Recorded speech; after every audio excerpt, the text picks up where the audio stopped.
Chips, வறுவல் அல்லது பக்கோடா.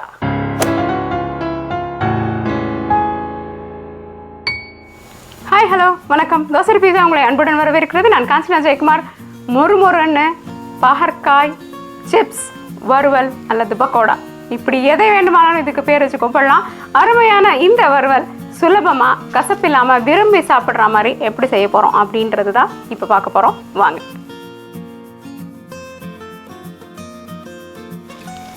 இந்த பாவக்காய் ஃப்ரை அல்லது பாவக்காய் சிப்ஸ் இல்லைனா பாவக்காய் பக்கோடா, இதை நீங்கள் எப்படி வேணாலும் வச்சுக்கோங்க.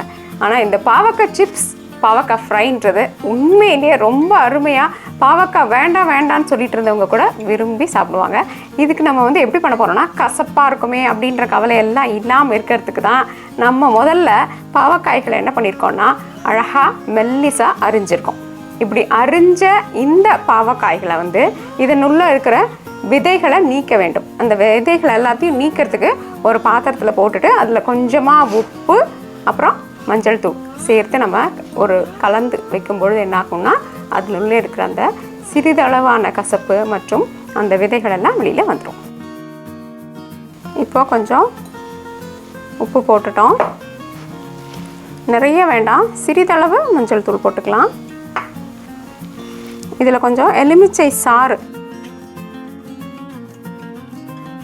இது கசப்புத்தன்மை மட்டும் இல்லை, நமக்கு பொதுவாகவே காய்கறிகள் மேலே இருக்கக்கூடிய இந்த பூச்சியெல்லாம் வராமல் இருக்கிறதுக்காக கிருமி நாசினி போன்ற ரசாயன பொருட்கள் எல்லாம் மேலே அடித்து இந்த காய்கறிகளுக்கு கொஞ்சம் நச்சுத்தன்மை வருவதற்கான வாய்ப்புகள் இப்போது அதிகமாக இருக்கிறதுனால நம்ம என்ன பண்ணலான்னா கொஞ்சம் எலுமிச்சை சாறு சேர்த்து இதை கலந்து வைக்கும் பொழுது இதனுள் இருக்கும் அந்த நச்சுத்தன்மைகள் நீங்கிடும். இப்போ இதை ஒரு 10 நிமிஷம் ஊற விட்டுடலாம். விட்டுட்டு அதுக்கப்புறமா இதை எடுத்து நம்மளுடைய பாவக்காய் வறுவலை செய்யலாம். இப்போ 15 நிமிஷம் நம்மளுடைய பாவக்காய் நல்லா ஊறிடுச்சு.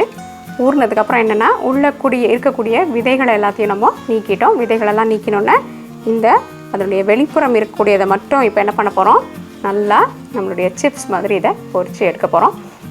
அதாவது தோசைகள் நம்ம எப்போவுமே தோசை பீஸாவில் என்னென்னா எண்ணெய் அதிகமாக உபயோகப்படுத்தாமல் நம்மளுடைய பாரம்பரியமான சமையல் எப்படி பண்ணுறது அப்படின்றது தான்.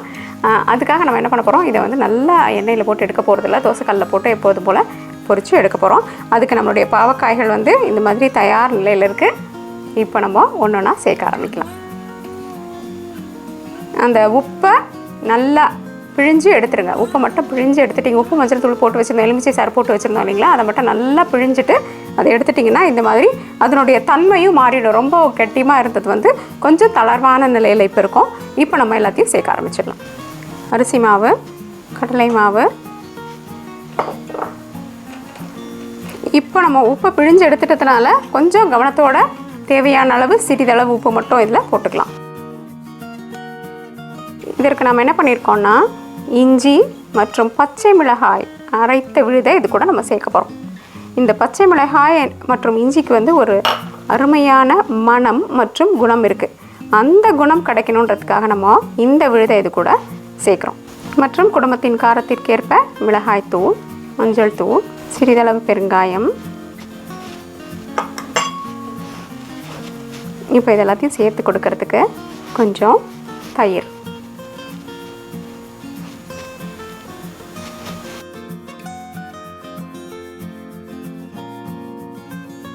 பாவக்காய் அருமையாக தயாராகிடுச்சு. இப்போ நம்ம இதை நல்லா வறுத்து எடுத்துடலாம். உங்களுடைய யூடியூப் ஆப்பில் இந்த பெல்லை அழுத்தி நம்ம படைப்புகளை உடனுக்குடன் தெரிந்து கொள்ளுங்கள். சிறிதளவு எண்ணெய். தோசைக்கல் சூடாகி எண்ணெய் சூடானோடனே நம்மளுடைய பாவக்காயெல்லாம் இதே மாதிரி போட்டுடலாம். தோசைக்கல்லில் அடுக்கிடலாம். நம்ம மற்ற வறுவல் நம்மளோடதெல்லாம் பார்த்துருக்கீங்க இல்லையா, வாழைக்காய் மற்றும் சேனைக்கிழங்கு வறுவல் எல்லாத்துலேயுமே இது போன்ற ஒரு யுக்தியை தான் நம்ம கையாள்வோம். அதனால் இதுக்கும் அதே மாதிரி தான். அதிகமாக எண்ணெய் தேவையில்லை, ஆனால் நல்லா வறுத்தும் இருக்கணும்.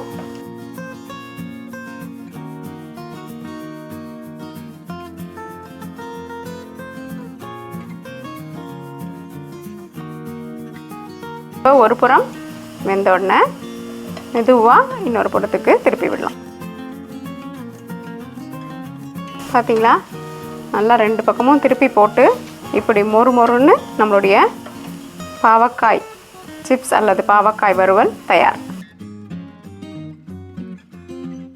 இப்படி சத்தம் வருதுன்னு என்ன நண்பர்களே, சுவையான இந்த பாகக்காய் சிப்ஸ், பாகற்காய், பக்கோடா, இப்படி எந்த விதமான பேர் வேணாலும் வச்சு சொல்லக்கூடிய இந்த அருமையான பாவக்காய் வறுவல் பார்த்தீங்க இல்லையா, அப்படியே கலகலகலன்னு சத்தம் வருது. ரொம்ப அருமையாக பொரிஞ்சிருக்கு. இது சாப்பிட்டா இதனுடைய கசப்பும் தெரியவே இல்லை. அதனால் நிச்சயமாக எல்லாருமே விரும்பி சாப்பிடுவாங்க. ஆரோக்கியமாக கொடுக்க வேண்டியது நம்மளுடைய கடமை இல்லைங்களா? தோசை பீஸா என்றென்றும் உங்கள் நாவிற்கும் வயிற்றிற்கும் நல்லதொரு சுவை. இந்த வீடியோ உங்களுக்கு பிடிச்சிருந்தா லைக் ப்ரெஸ் பண்ணுங்கள். தோசை பீஸாக்கு மறக்காமல் சப்ஸ்கிரைப் பண்ணுங்கள். மற்றும் உங்களுடைய நண்பர்கள் மற்றும் உறவினர்களுக்கு இந்த பதிவுகளை பகிர்ந்துக்கோங்க. நன்றி, வணக்கம்.